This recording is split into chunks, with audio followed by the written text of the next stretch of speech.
currently. This is Martha Bumpas and her sister Beth Kerzee. And they're going to talk about the time living and working in China. So, thanks. So I was excited because I got to dress up tonight. And you may think, but Martha, you're in your pajamas. I am dressed up. My first time in China was in 2000, no, not even 2000, in the 90s. And when I was there in the 90s, the biggest thing I could tell you was bicycles, from my memory of that time.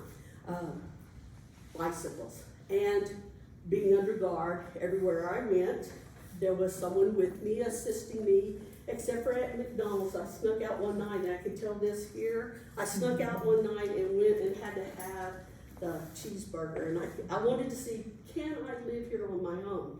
Because there was a thought brewing in my mind.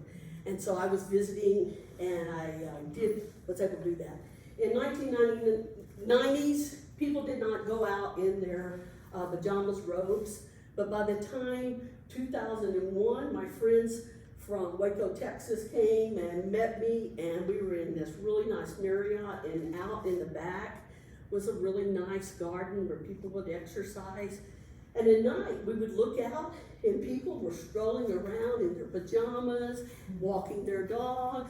Then we went down to the department store that was down below the hotel, and people were in their pajamas shopping. And so I thought, this is my kind of place where you can go shopping in your pajamas. All right. So tonight, in honor of pajamas, I've got my part of my pajamas on. Not all of them, just part of them.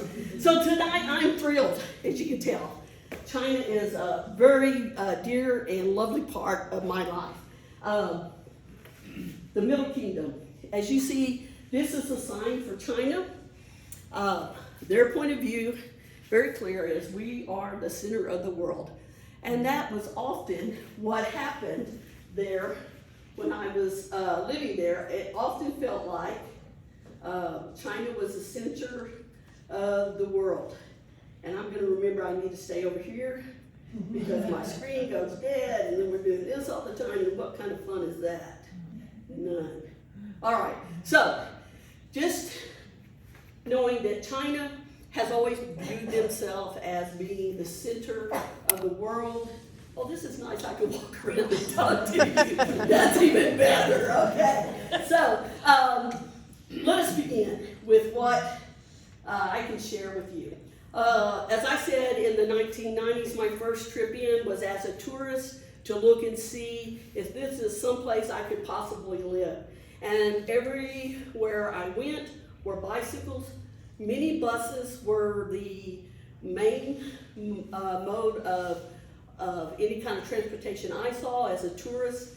And they would load us up. I was on a tour with about 15 other people that were from all over the world just wanting to tour China. And as I said, they all the things we did, we were put in our rooms at night, we were picked up in the morning, we were not really allowed to be out on our own. Fast forward to 2015 when I left, I got in a taxi by myself. I talked to the taxi driver by myself, and we talked about China, we talked about America. He asked, why are the tears there? And I said, because I'm leaving your great country and I'm going back home to take care of family. And he said, that's important, to take care of family. And so that's been the difference of China for me. This right here that you might notice, this is a favorite drink you can find any place for 1 kwai. 1 kwai equals about 10 cents. And it's liquor. And you need a lot of it when you're traveling. It helps. It does help if you're on a bicycle. It helps if you're in a car. It helps. No, I've always liked to be funny, and it does help. It does remind me of something. I see that hand, I'm gonna get that question. When you are tested, they have little spots where they pull you over, see if you're driving and drinking, because that is very popular in that country. And the way they do that is they have a Dixie cup, and you get to breathe in it. And then the lucky officer gets to smell it, and then he gets to decide if you're drunk or not. So that's how the technology is there. So, yes ma'am. What was the reasoning for why you couldn't be by yourself in the earlier trip? Because at that time the country was not open. to everyone to just be able to move where you wanted. They wanted control. Tourism, very much similar to North Korean. If you go into North Korea, you're not allowed to move around. Many countries, you're not allowed to go just freely where you want to. You have to have government assistance or with their tour guides to go. Did I drive in China? Heck yeah. And I still look like I do here in Texas. So I just don't drive on the sidewalks here. In China, I did. It got me down where I needed to be if I had an appointment. And we were coming over and we were late, and apologies again to Lee. And I told Beth, I said, well, we'll just tell her that the traffic was awful between Martha and Alpine. Because in China, that's what we often said was the traffic was awful, that's why I'm late. Yeah, I'm an hour late, and sometimes it really would be true, but traffic, I began driving in 2007. We had a company car that was given to me to get around. I was so fortunate to have a car to get around for the first 7 years from I moved there in 2000. I did not. I learned bicycles, was my first. I learned walking and taxis. And at this time, Beijing was opening up, and so they came up with this wonderful idea of cards, and you collected cards where you wanted to go. So if you wanted to go to this really famous restaurant, then you went and got a card, and you remembered, and you showed it to the taxi driver, and then they would get you there. And then somebody, an embassy, put together what were called taxi books. And everybody, these were the envy of everyone. You had a taxi book, and with the taxi book, you could just flip through the favorite expat places to go in Beijing and go to those places. If you were on a, having a wild adventure day, just flip the book and go there and see what's happening. So those were really, really very common, and whenever I had guests come, I always would get a taxi book to give to them because you could get around with a taxi book, not speaking a word of Chinese. You might pay for that ride, but you could get where you were going. And when I learned direction, I know where I'm going after one time. I can remember how to get there, and I think that was just really a miracle, that little radar that's in me. Because it helped me so often to go back and forth to wherever I drove, because I didn't pay attention to road signs. I just drove and could remember how to get there until a building was torn down, and then that would be a problem. So, but getting around was really easy until, as you see here, 2014, they started a really, very few people. You had a lottery to get a car, to get a license plate. When I left my car, all my friends wanted to buy my car and they wanted me to, I had to leave it in my name so they could keep the license plate. And I said, no, because if you do something bad, they're gonna come hunting for me, and I might want to come back to this country sometime, so no. So the lottery for the license plates, that's how you get to drive there. I got in before that happened, and I'm so grateful for that. So driving there was an experience, and riding with taxi drivers, I could tell you lots of stories. One fell asleep. We were on my way, and I was with a friend, and I was trying to impress her with how well I could get around and everything. The driver all of a sudden would go really, really, really fast, and then all of a sudden he would just crawl. And she said, "What's wrong?" And I leaned up. He was asleep. So I tapped him on the shoulder and said, could we have a conversation? Could we not do that? So let's talk about the one-child policy. I know many of you maybe have heard different things. All the time that I was living in China, there was the one-child policy. There's lots to say about that. Recently, they have changed that. Where you see these pictures are in an orphanage in China.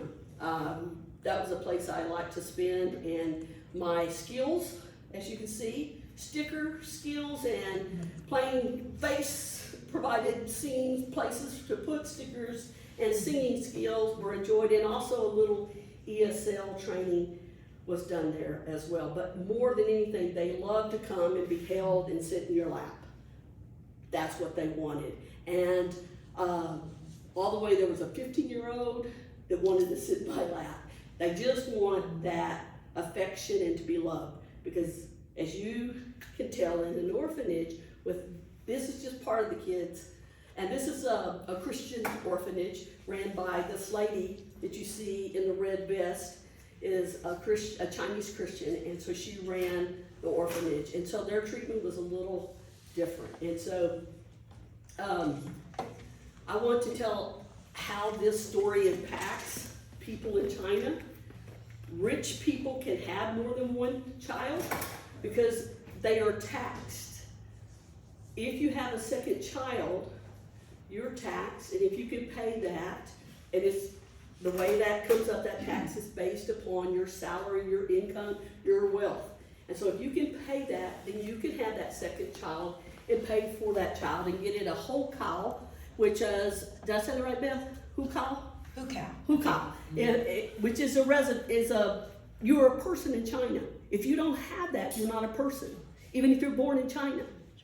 You have to have this to get any kind of schooling, education, health care, jobs.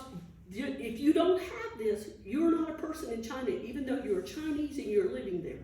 And so until you pay that tax, children aren't able to get that card, and so they can't go to school. They can't have free health care. They're people without literally a country, living in a country that they belong to. So we met people that were like this, that did not always have the means to pay for this. And so one time, in fact, Beth's daughter was visiting, and we found out a friend who was on her second child and didn't want to have an abortion, and she wanted to keep the child, didn't want to put it in an orphanage. And so her daughter, pretty smart, said, well, why don't we find out how much that tax is and see if we could somehow raise the money and pay for that. And it was, It was about $10,000 US. No, we did not raise that much. We didn't? I No. thought it was that much. No, sorry. I don't think so, Beth, because I think it was, I know I contributed, it was around 1,000. Maybe it was. I think it was 1,000. But Maybe Beth it was Beth, and you can talk to Beth and she'll tell you another story in a minute. So Maybe it was 10,000 yuan. I think that's closer, because that's close to 1,000 US dollars. So anyway, it was really easy to talk to friends that we knew. We gathered up the money, we paid for it, and the second child was able to get their hukao and they were able to enroll in school. And this family, their daughter's now a senior in high school, and he's I think a freshman in high school, and they're able to go to school, get health care and all that. And so that's the difference of the one-child policy, and now they're allowed to have two. So these are just some favorite kid pictures that I like. You only had to pay the tax for the second child? Mm-hmm. You could have one for free? That's correct. That's correct. And every child after that, you had to pay. So after the first was free, and then any child after that, which is why in the rural areas where they were needed for farming and caring for the farm, they had many children, 4 or 5, but those children never went to school, never had health care, never had any way Couldn't legally marry. Couldn't Couldn't legally get a job. Nothing. And so they were pretty much confined to the rural life, living and caring and living a rural life where that hukao was not needed. So, and so now with the second one, that means they can have 2, and hopefully that'll be is better for them. And one other little thing, they don't have, because of the one-child policy, I found out real quickly in teaching, was they don't have the concept of teaching ESL brothers and sisters, and that idea they don't know. So when I was teaching, talk about your brother, Well, they would be talking about a cousin. And I go, is this really your brother? And they're like, because I was like, you got a brother? And I thought it was one-child policy. And blah, blah, blah. They're like, no, it's really my cousin. But I call him my brother because I don't have anybody. He's closest to my age. Or yes, I call her my sister because I don't have anyone else. She's my cousin. And so I learned that probably within the first time of teaching family and family names and how they go, and after that I quit asking about brothers and sisters and all of that and doing family trees and things like that. It just is a little different there. It didn't work out as well. Elderly rights, and I use that word elderly. I know in America we might need to use what would be more appropriate, Beth? Seniors, maybe. Beth would tell me I need to say seniors. But they don't mind being old in this country. In fact, it's a privilege and an honor, and they're treated as such. You don't see that from these pictures, but their family cares for them. There is some support, their retirement age, and things like that. So Beth just gave me that I have 5 minutes, and I'm just not very far on. So I'm gonna go back. Here's some more pictures. Playing mahjong. I have to point that out, playing mahjong, another game in the park. They get to spend a lot of time just enjoying life once they stop working, and I enjoyed that. And They're required, men are required to retire at 60. Females used to be required at 55. They've now moved it up to 65 and 60. And the females younger because they have to take care of the grandchildren who are born. So, because there's no daycare. And this is what you see right here. This is daycare right here. This is the first picture is in my home. This is my Chinese godson. I'm a godma. That's Chinese for godmother. And this is his grandfather. And grandfather wasn't very well with keeping Mohan, so they called and came over, and I entertained Mohan for the day. And that was fun. And we were having a milk break after our cookies. This is out with grandparents taking the little ones out to a sled on ice. So those little animals are like little buggies, and then they have the little blades that you can push them on the ice.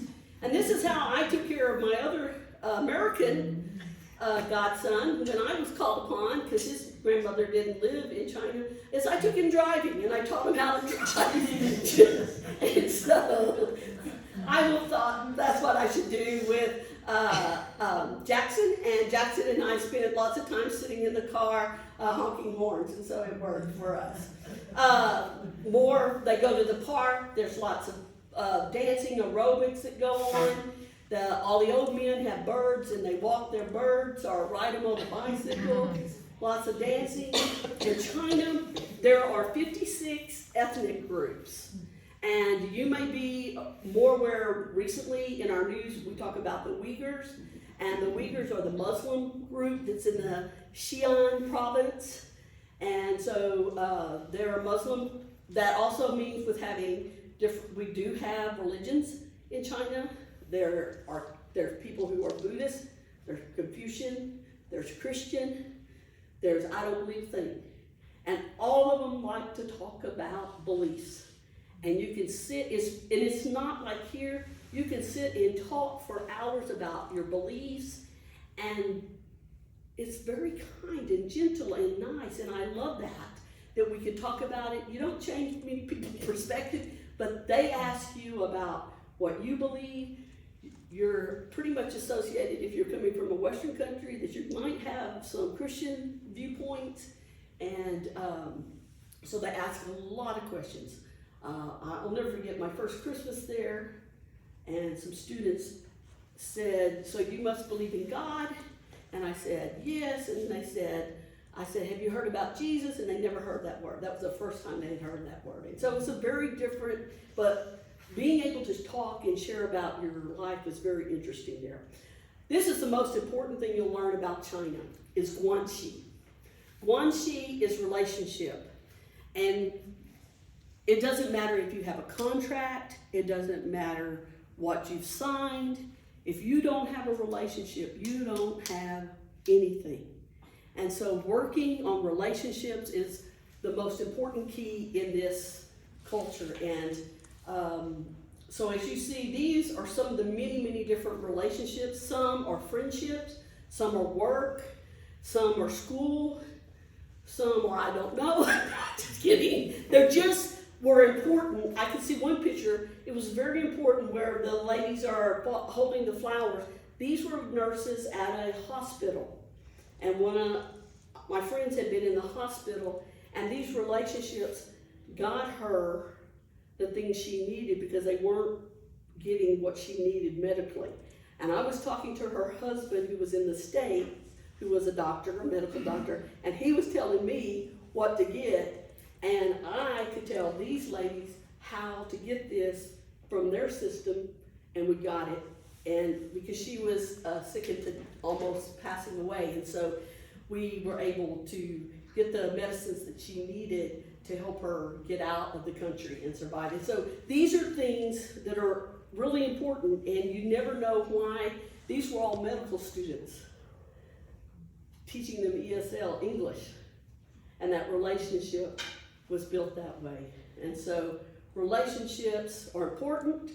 They sometimes drive you crazy. This is a birthday party. I found my favorite thing was to have your own birthday party in China. My favorite thing was to find the people who we would probably call were in the service industry, and I like to have them come. So these people you see here are people who served me at my favorite restaurant. They're people who did my nails. They're people who, when I couldn't find a big enough shoe to fit my big foot, would go and find a shoe to fit my big foot. And they were people who gave me great massages, and they were there when I needed them. And so on my birthday, I found it was important to honor them, and so that's what this is in my apartment in Beijing, and we had fun. And they love to come and enjoy Western food and play games. So it was a lot of fun.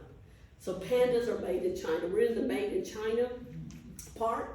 They are made in China, they go back to China. Did you know that if one's born anyplace else, you have to, they use FedEx and they get it back to China because it needs to be culturalized in China, raised in the proper China way, and then it can maybe be released to another country at some point. But it does go back to China, and this, we've had this in our own Washington Zoo. There was someone there that was born, and we had to send back to China. Kung Fu is very important, and I'm not very good at it, as you can tell.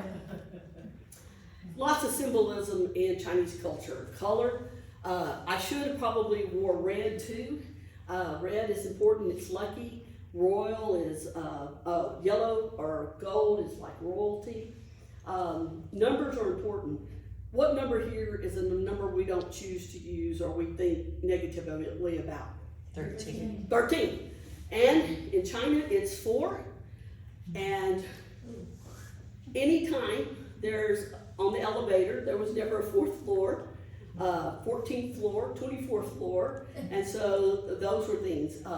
And if expats live there, there's no 13 Right. also. So there's no 4, any kind of iteration of 4, and there's no 13 also. Cover all the bases. Yes. Yes. Make sure. You see, 8 is lucky. So like for Chinese Spring Festival, you give money to people in red envelopes, and because that's lucky, and you give by numbers of 8. So 80, 800, whatever you want to give. And so those things are very important in this culture. Kites.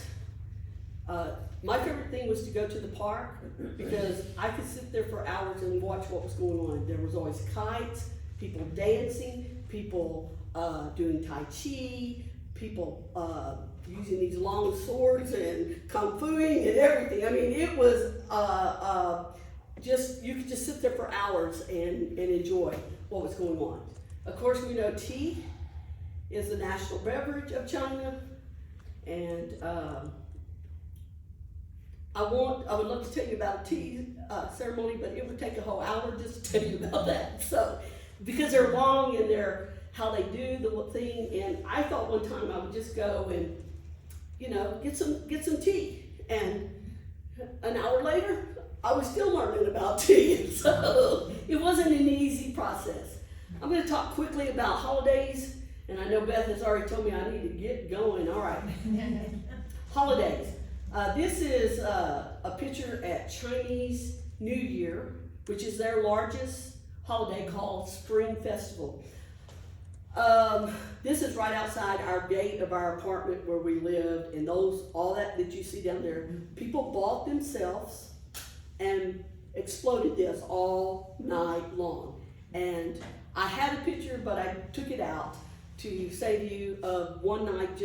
I ran back and forth from my back window to my front window. It was all night till about 2 o'clock. I had all my friends over, and we were running back and forth watching the firecrackers all night long. It is unbelievable. Spring Festival, it's never the same time because it's based upon the lunar calendar. It's very a festive time. People are moving and going. Don't try to get a train ticket and get out and do anything like that, because all of China is returning to their hometown.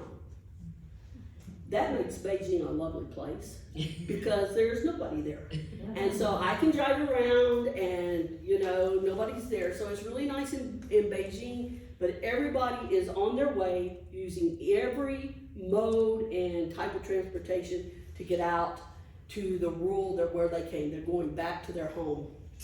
And so they're on the move. Lantern Festival is part of this. It's about a 3-week, it's the biggest holiday. I mean, you talk about ordering things. So oftentimes we needed things for our humanitarian group that was going into North Korea. And people in America, clueless, call me and say, can you order X, Y, Z and get it into North Korea by this time? And I'd be like, it's Spring Festival over here, nothing's gonna happen for a month. And maybe a month and a half. And so it's just unreal how everything closes down, and I liked it because it meant I got to rest. I got to rest, so I liked it. This is Qingming Day, Tomb Sweeping Day. This is when they go out in April to their tombs, their family tombs, and they put out food. You see the burnt place where they burn money for their relatives to have in the afterlife, the food for their relatives. All this is for people who are living in the afterlife and to bring them these things. And if you have anything else, nope, on that. What's that big thing he's carrying? That is a pig that's been roasted. Wow. A lot of times in Hong Kong, you won't see that anymore. You'll see plastic or paper things. But in rural places, you're gonna see real fruit left, real flowers, real food. There was a market in Hong Kong, remind me of it. You could go in, you could get your person either a Ford, a Mercedes, or whatever you wanted Paper, to burn paper and burn it in the afterlife for them. So there you go. So I always enjoyed looking at the things you could buy for people to burn and have in the afterlife. Okay, I'm Beth. I'm going to move on. I'm going to do this real quick for holidays. So this is Moon Festival. This is, again, on a lunar holiday, and the idea here is you get with your family and you make delicious food. This is what my children would tell me, my students. You make delicious food, you eat these moon cakes, and then you go out, you hold your family's hand, and you walk in the moonlight. Don't you know? That's what you do. So that's what this is very much a family holiday. And they get together and enjoy one another's company. It's in September. The next biggest is National Day, and that's October 1st. And that's when the country was, communist country came to be, October 1st, 1949. And so my sister said there's some, maybe not as much respect as some people should be showing in these pictures, but I did my best. So anyway, it's a big holiday. Now I looked it up online for current what happens during this holiday. It's called now the travel holiday. And so people want to get out of there, they want to travel to places. And so it's about a week holiday, people want to travel and leave China. Okay. Food in China, quickly. I love food, probably you can tell, and it's one of my favorite things. I spent time going to learn to cook. There's about eight cuisines. My favorite is what is called Szechuan food. I love it because it's hot, it's spicy. My favorite, this is one of the dishes I prepared. And there's my second favorite dish, mapo tofu. It's tofu with a bunch of spicy stuff in there. And that's the only way to eat tofu, in my opinion. And so it's really good. There's a lot of food again. Gosh, you eat long noodles on your birthday. At Chinese New Year's, you eat the dumplings, and they hide a coin in there, kind of like the king cake that we have, right, and stuff. And so, very similar. There's places on the street you can buy your goods. Noodles are the number one thing for my sister. She loves noodles. I'm a rice eater, and I love rice. And so, places. Quickly, this is from my apartment where I live. My last apartment, I lived in Beijing. I had a little place to sit outside, and I was very happy about that. Beijing streets, you see all kinds of things, from somebody recycling cardboard to someone setting up a bicycle repair to someone moving plants to people sleeping. Again, you see all sorts of things in Beijing on the street. This is some street food. This is a particular yum yum for some and a no-no for others. I love some of the street food. I have a couple of things. I love the sweet potatoes. They were some of my favorite to eat. And then there's a jimbing that's being made right here. It's like a big burrito. They put eggs and lots of stuff in there, and you roll it up and you eat it. I love it. It's one of my favorite things in China, and I miss it. I don't miss these, but I did eat one as a dare, a scorpion. So some college students from America came, and they're like, "Oh, no, I won't eat that." Of course, "Oh, Miss Bumpas, you'll eat it." Yes, of course I did. So anyway, something I learned really quick. I grew up calling it the Forbidden City. They call it the Palace Temple. And that's a pretty picture. Some of these photos, I took some, my friend took, and I borrowed from him. He's a photographer. My best friend in China, her husband is a photographer artist, and I borrowed some from him. This is the Temple of Heaven, and this is the Summer Palace. So if you go out to the Summer Palace and look, it's on a hill, and you look down, you can see on the axis where the Temple of Heaven is, then the Forbidden City or Palace Temple is, and then the Summer Palace. And so they went back and forth. In the summer out here, it was cooler, supposedly. I was out in there in the summer, it was not cooler to me, but maybe back when the emperors and empress were marching around, it was cooler maybe. And then to the Temple of Heaven, where they went and prayed and offered sacrifice, their grain sacrifices and things like that. The Great Wall, the one thing I want to say about the Great Wall is I flipped through these. You know, now there's a different Great Wall in China. It's called the Great Firewall. If you go there, don't expect to use social media at all, no Facebook, nothing, it's all cut off. You can't use it there. They won't allow it. This is Shanghai. It won't work. I mean, you can't use it. It won't work. There's a They have a firewall. wall that they put up that blocks you. An internet firewall, you will not come through unless you have a special VPN. Okay, What's the reasoning for that? to keep you from knowing what people are doing in other places in the world. Yes. My students did not know about Tiananmen. They still don't know about Tiananmen Square. And we were not to teach it. We were not to talk about Taiwan not being part of the peninsula. And we were not to talk about Tibet. Those were suggestions to me as a teacher.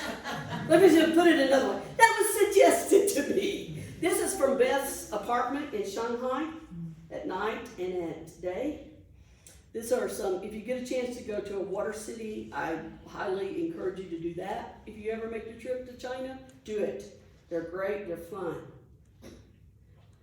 And finally, I find China and Chinese people to be pretty tolerant, especially of Americans. We can be a loud group sometimes and can be a little different and a little difficult, but I found them to be pretty tolerant. And so I'm going to say, Saidian, let Beth come up here. I'll take a few questions maybe while Beth is hooking up and everything. Anybody have a question or anything you want to know? So you taught the whole time you were there, or did you do other things as well? So when I first arrived to China, I was on a teaching, and I taught off and on. I also worked for a humanitarian organization that was really focused, and their focus people were North Korea. So when I wasn't doing that work, I worked also in China. Because sometimes, those relationships weren't really good between the United States and maybe North Korea. So sometimes doing the projects there I couldn't live there. And so I would just go in and do a project. So when I wasn't doing that, I was teaching. I taught at universities. I taught at some of the Peking University was Tsinghua is another one. Tsinghua is another big. Beijing Normal. I taught at a lot of the universities there, and they wanted me. I know y'all are probably like, oh boy, they were needy. They wanted me to come teach them how to talk like Texans, and so I did a real good job of that. No, I went to teach conversation English because their Chinese teachers could teach them all the grammar and all of that, but the speaking was not the same. So I did that type of work, and then finally I just became over all the education programs for our humanitarian organization, which that meant doing programs in China, doing programs in Singapore, and other places in China, in Asia. So I just did that. So, but always the focus has always been education for me. Yes, ma'am. Did you need a visa? Like, how do you? Oh, okay. So I did like you should. It's best. I got a residence permit and a working permit, and so the government knew I was there. Everything I did was always at the government's pleasure, according to their protocol. Never anything that would ever bring any kind of question to me, because then I would be thrown out of the country. No begging. Right. Nothing that would ever cause me any problems. So I abided by whatever their rules and stuff like that. My company, my school that I worked for provided that for me. But yes, there are people who sneak in on a tourist visa, not in Beijing if they're smart, but in the south where there's not they're further away from the government, and they're there to be a tourist, but they do evangelize. Now that was 5 years ago. China is closing its doors. COVID gave it the ability to start closing its doors more, and they are kicking out people who are like us, who were English teachers, or like me. I wasn't an English teacher. I was a performing arts teacher, but at an international school. So I never taught in a Chinese university. I never taught in a Chinese local school. I taught in an international school. And an international school is for students who only have, the only students who can go there is someone who has a foreign passport. So you're gonna see a lot of Chinese looking kids. They're all Chinese, but their parents left and went to America, London, Australia, all over the world, got their education, then they married, then they had the baby in the other country, and they got the baby the passport so that they could then get better privileges of going back and forth in and out of China. And those are the types of kids that I taught. Well, I'm gonna go ahead. I want you to watch a little of this. This is my favorite exercise. Listen to all this noise. So the music for this exercise group is coming from here. This is traditional Tai Chi. She's not very good. She's learning. She's very good. So in the parks, it's chaos like this. You've got a group over here with the teacher. Yes, they pay the teacher a little bit. Sometimes a foreigner I couldn't find. I have a wonderful one in which they were singing opera, and I went and joined them in the park. So I want to teach you one Tai Chi. I'm a teacher, so you know got to have you participate. So this is a basic Tai Chi move, which is push the water, pull the water. Now you can do it sitting down. Okay, so it's all together. Push the water, go slow. Pull the water. Push. Pull. And you can embrace the moon. You can go this way. You can go that way. Martha has another way that she learned it. I learned it. Would you like a watermelon? No, it's mine. I'll cut it in half. And here's some for you. And here's some for you. I let her teach in my school a lot.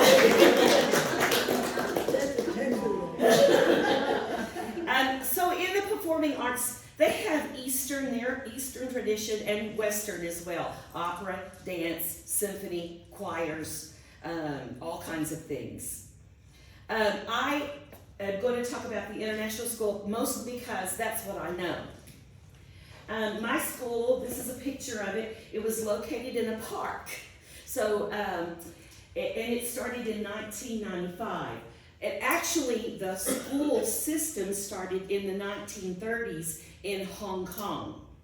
And then when China opened up in the 1980s, they started opening up a little bit. In 1985, they went to the first the biggest city, which is Shanghai. And so they opened up a school in Shanghai. 10 years later, they opened up a school in Beijing. They now have, when I left, it was 17 schools throughout China and one in Silicon Valley in California. I think they have maybe one or two more, but this is the international school that I was able to teach. How was I able to get the job? Well, it's who you know. I knew this girl who went to this church, and the principal was looking they wanted to start performing arts because these are very expensive schools. When I first went, it was $20,000 US to attend this school for pre-K. It's $40,000 or $50,000 US a year now for pre-K at these schools. I mean, these are the wealthiest people in the world who go there. Yes, we have some scholarship, and then we have teachers' kids. But anyway, they needed to market because it was a burgeoning new business in China, and they needed to have a better marketing system. And they thought, oh, kids singing and dancing in the malls, that'd be great. So, well, who are the best performing arts people? Well, the Australian principal asked a lady at his church, and she said, well, I can tell you, if you want academics, go to England or Australia. But if you want performance, go to America. Americans know how to perform.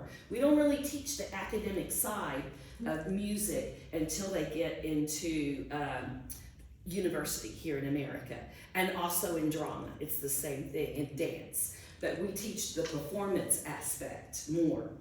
And so, guess what? This guy knew this teacher, friend, and Martha called me. I'd already decided I wanted to do this because my two children graduated from high school and went to university, and I wanted to get out of Dodge. And so I did, and I left the country and went to China. So at this particular, in our school, we had a very neat system, which was a violin program. Year one, we used the British curriculum, okay? I was able to, with my team, change the curriculum and bring in some American music curriculum and drama curriculum as well. But the violin program was unique to our school. Now you see it in a lot of the schools. Year one is kindergarten in other countries. So year two is first grade, year three, so everything's backwards. So they go to year 13 there, okay? So we have this from kindergarten to second grade. Every kid plays the violin, every kid, and they learn how to play it. This is one of my dearest friends in the world. She started teaching when I came in to develop the performing arts program. She plays the violin so beautifully that kind of knew how to teach. The way to teach in China is to teach by rote. Repeat after me and do it enough times. Write it 600 times. So they have lots of, in the evenings they have a lot of homework that they've got to do with their handwriting, their calligraphy. They have to constantly do math and they have to repeat and memorize everything. Nothing is created. They're told by the teacher what the answers will be on the test, and so then they regurgitate it. They just rewrite it. That's their teaching methods, still pretty much to this day. So I had to help this teacher learn how to teach. And look at this. I love this. This is the end of the year performance by the kindergarten students. Now, this lady, she's married to a composer, the teacher, and he composed this background music for these children. The first violin song you learn is Twinkle, Twinkle, Little Star. If you know anything about music, that's one of the first things you learn. Look at this.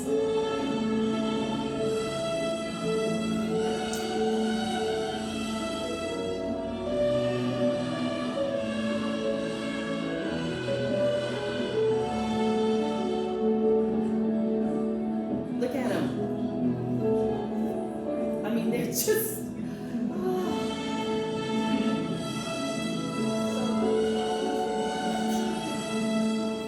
Yeah, now there's some, notice the ones on the back are not always going with everybody else.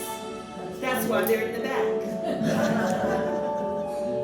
Sometimes they would come and move into our school a month before the concert. Everybody played. That's the American way, is everybody gets a chance.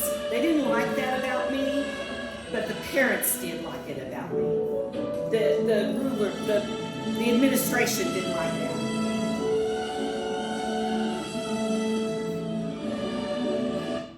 I know, Twinkle Twinkle is not that great to get excited over, but it is for me.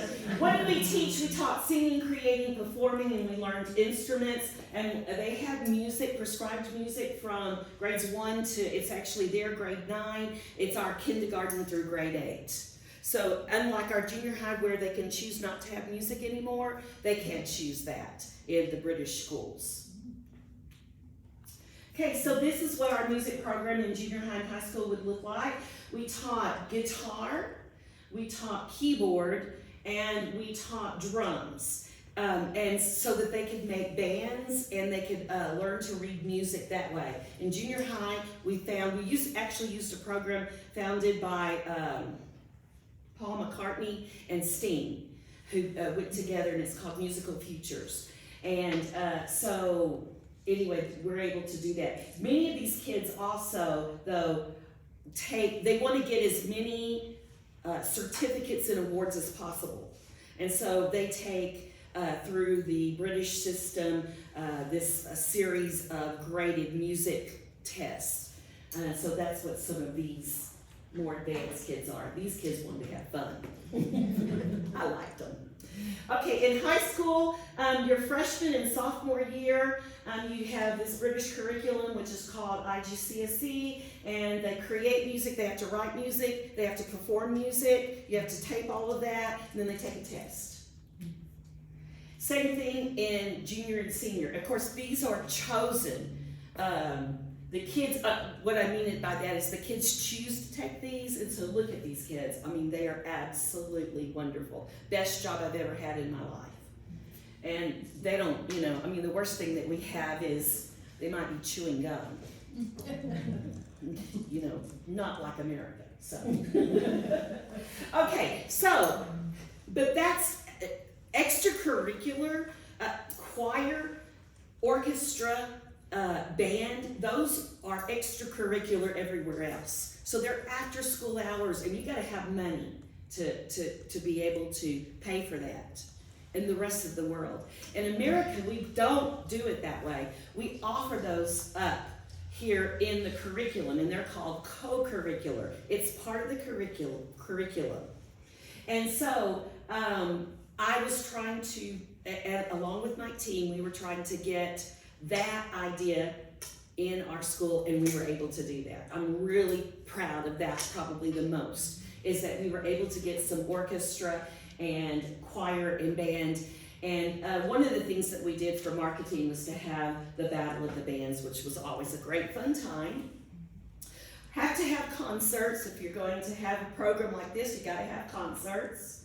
As you can see, so this is me conducting this is the last school that I was at in Shanghai. I'm conducting the orchestra here because there was a guy who was hired to do the choir. I'm really a choir director, but I do have orchestral, a little bit of background. And I also have drama, and so I asked the drama teacher to come up with a skit to introduce each thing, and we got costumes. So everything is like big production. This is probably the most low-key production, and we probably spend $4,000 or $5,000 US on it. We had money and we spent it very, very well. Up here is when I was back at Beijing, my first school, and I'm conducting the elementary orchestra.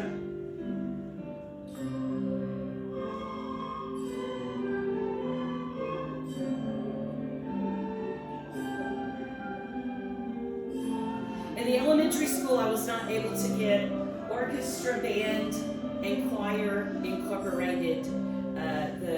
Many times the principals are from England or Australia, and they don't believe in having it as part of the curriculum. So, but they want it. So, okay, and then you got your kids who play the triangle. This boy is really naughty in class, so I gave him that. It really helped to put him back there, and he was so proud. And then we also have an idea. We had an idea, and now this is in most schools, international schools now, and that is that you should take the best of Eastern culture and tradition, and West. And so we're seeing that incorporated by allowing the Chinese teachers not to be our servants, but to co-teach right along with the teachers. So here we have a Chinese teacher who has taught this Chinese drum, a traditional Chinese drum celebration for Spring Festival, Chinese New Year. And the students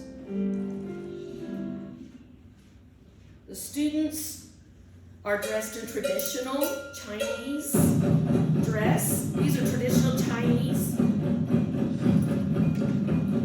drums. And this is what you would see. It was really cute when kids do it.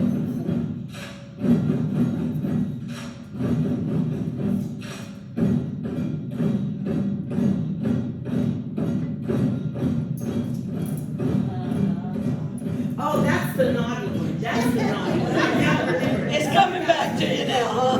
Yes, this is the naughty one. Look at his style. He's enjoying that. Successful. And he's good on the drums. A lot of times your naughty kids are really good in athletics.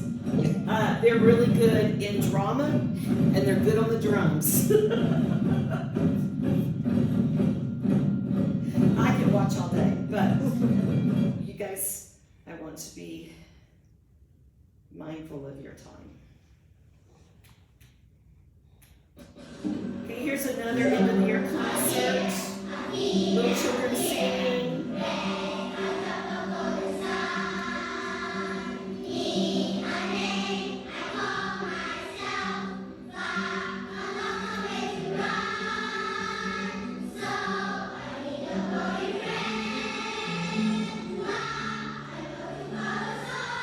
These children are from everywhere. You can see some of them are diplomats' children, teacher kid, teacher kid, teacher kid.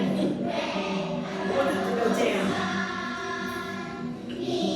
That little girl right there, her mother is the Anna Wintour of China. Her mother is the editor of Vogue for China. She was a wonderful person to contact when we needed costumes.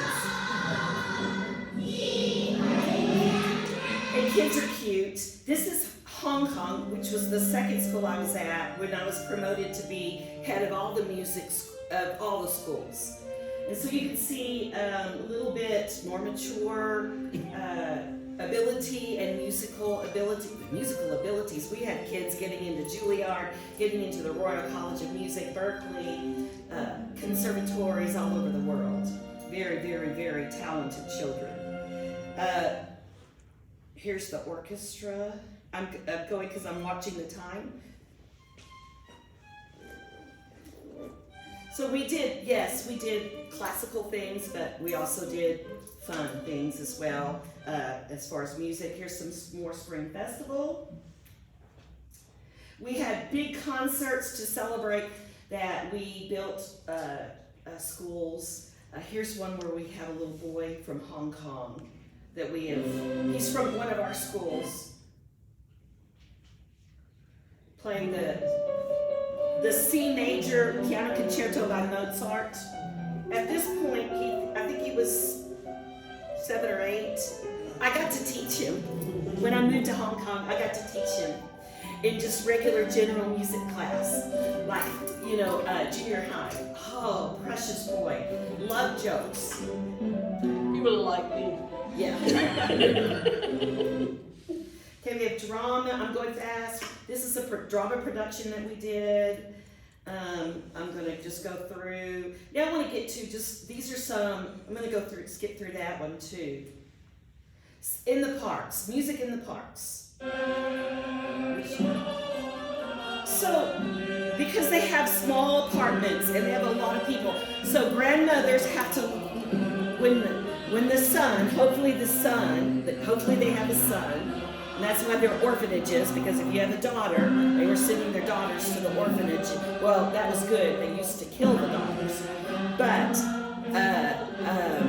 if you have the son, it's not like that anymore. Girls can marry and also, but the son or the girl now have to take care of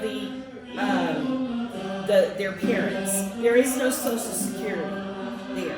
So you move in with your kids, and so the apartments are very small, and they have beautiful gardens and parks everywhere. And so that's where they get together for their wonderful things. Here's traditional folk dance.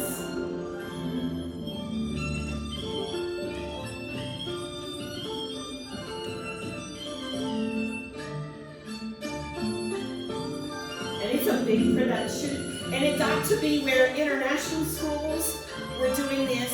And I keep saying that, and I forgot to say, what's really cool is now some of these things are seeping, or they were seeping into the regular Chinese school.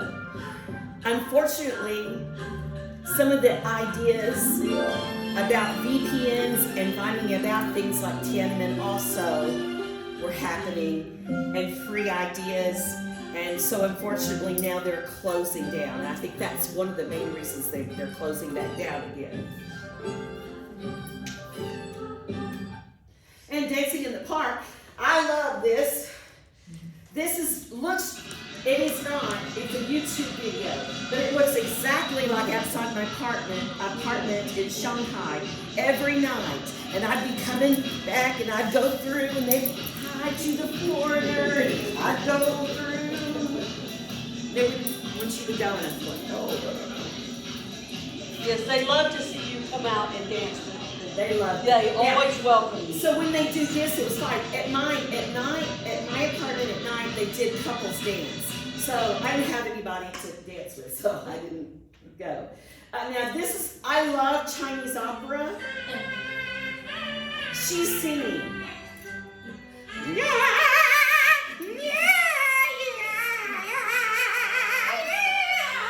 That's Chinese. I requested you not do that. Yeah, I couldn't help myself though. That's not a cat puppet. No, exactly. And here they are in the park. This is not a big production, but a small. This is a park production. It's easier on the ears.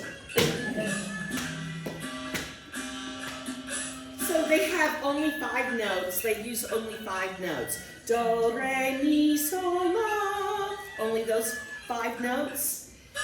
And so there's not a lot of. In Chinese music, it's only those 5 notes. Chinese traditional music. No, they do Western music with all the notes.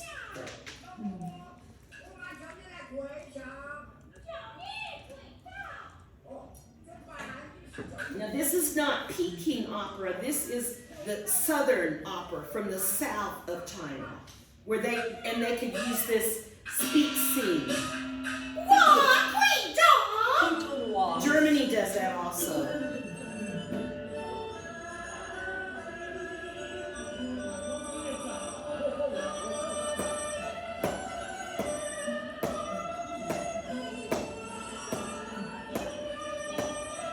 This is like their violin. It's called an erhu. R meaning 2, so it has 2 strings. They dress up to go to the park. And they bring their karaoke machines also.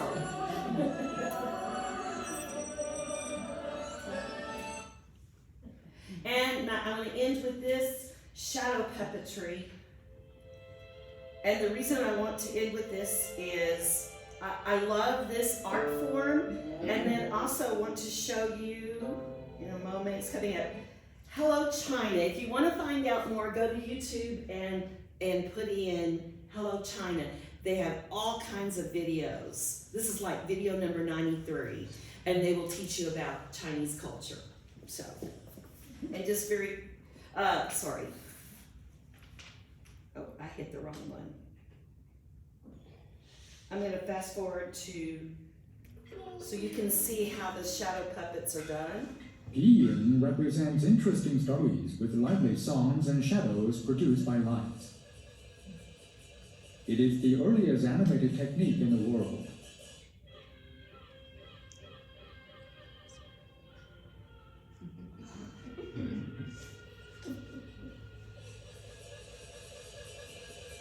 So that's how it's performed.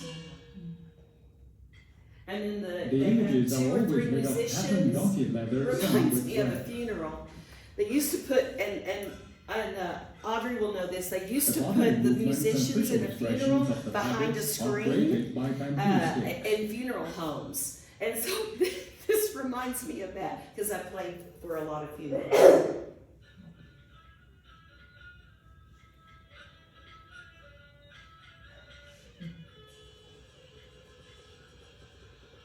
We didn't Yiyin tells stories with traditional methods. We didn't get to bring home a shadow puppet. They're quite expensive. You can get them in paper now, but the originals were made out of leather and they were sewn together and then hand painted.